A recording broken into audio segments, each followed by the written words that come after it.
అల్పపీడనం ఎఫెక్ట్ మళ్లీ భారీ వర్షాలు. తెలుగు రాష్ట్రాలను వర్షాలైతే వేయడం లేదు. ఇటీవల ఏర్పడిన ఈ బెంగాల్ తుఫాను ప్రభావంతో ఏపీలో పలుచోట్ల భారీ వర్షాలు కురిసిన సంగతి తెలిసిందే. ఇక బెంగాల్ తుఫాను అనంతరం బంగాళాఖాతంలో మరో అల్పపీడనం అయితే ఏర్పడింది. దీని ప్రభావంతో ఏపీ, తమిళనాడు, తెలంగాణ, పుదుచ్చేరి రాష్ట్రాల్లో తేలికపాటి నుంచి భారీ వర్షాలు కురిశాయి. ఈ క్రమంలో తాజాగా మరోసారి ఏపీకి రెయిన్ అలర్ట్ అయితే జారీ చేసింది వాతావరణ శాఖ. ఆగ్నేయ బంగాళాఖాతాన్ని ఆనుకుని ఉన్న తూర్పు హిందూ మహాసముద్రంపై అల్పపీడనం అయితే కొనసాగుతున్నట్లు తెలిపింది.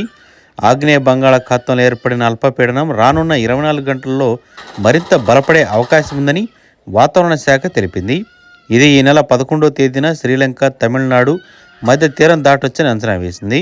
దీని ప్రభావంతో బుధ, గురువారాల్లో ఏపీలో మరియు తెలంగాణలో, దక్షిణ కోస్తా, రాయలసీమ జిల్లాల్లో మోస్తరు నుంచి భారీ వర్షాలు కురిసే అవకాశం ఉందని స్పష్టత ఇచ్చింది. రేపు రాష్ట్రంలో పొడి వాతావరణం ఉండొచ్చని నెలకొందని కూడా పేర్కొనింది. ఇక తెలంగాణ రాష్ట్ర వ్యాప్తంగా కూడా భారీ వర్షాలు కురిసే అవకాశం ఉన్నట్లు వాతావరణ శాఖ విభాగం అయితే తెలిపింది. ఇక ఇటీవల దంచికొట్టిన వర్షాల కారణంగా పలు ప్రాంతాలైతే నీట మునిగి ఆస్తి నష్టం, ప్రాణ నష్టం జరిగిన విషయం కూడా తెలిసిందే. అయితే తెలంగాణ రాష్ట్రంలో పలుచోట్ల వర్షం అయితే ఇప్పటికే కురుస్తుంది. ఈనాటికి మనకి వర్షాలు కురిసే అవకాశం ఉన్నట్లు కూడా అధికారులు అయితే వెల్లడిస్తున్నారు. ఆంధ్రప్రదేశ్ రాష్ట్రంలో విశాఖపట్నం, కాకినాడ, అల్లూరి సీతారామరాజు, శ్రీకాకుళం, విజయనగరం, మన్యం, పార్వతీపురం, కోనసీమ, అనకాపల్లి, తూర్పుగోదావరి, ఏలూరు, పశ్చిమ గోదావరి, కృష్ణా జిల్లాల్లో తేలికపాటి నుంచి మోస్తరు వర్షాలు అయితే కురుస్తున్నట్లు తెలిపింది. తెలంగాణలో కూడా భారీ వర్షాలు అయితే కురుస్తున్నాయి. అల్పపీడన ప్రభావంతో తెలంగాణ రాష్ట్రంలోనూ భారీ వర్షాలు కురిసే అవకాశం ఉందని వాతావరణ శాఖ అధికారులు ప్రకటించారు.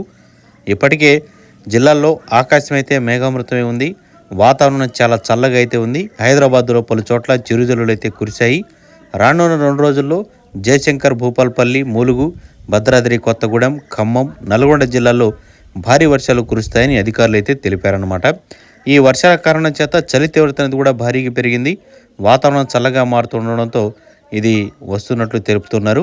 దక్షిణ నైరుతి దిశగా వీస్తున్న గాలుల కారణంగా ఉష్ణోగ్రతలు అయితే కనిష్టానికి పడిపోతున్నట్లు, తెలంగాణలో కూడా భారీ ఎత్తున ఉష్ణోగ్రతలు పడిపోయాయని, చలి తీవ్రత అధికంగా ఉందని తెలుపుతున్నారు. ఏపీలో కూడా ఇదే పరిస్థితి కొనసాగుతుందని తెలిపారు.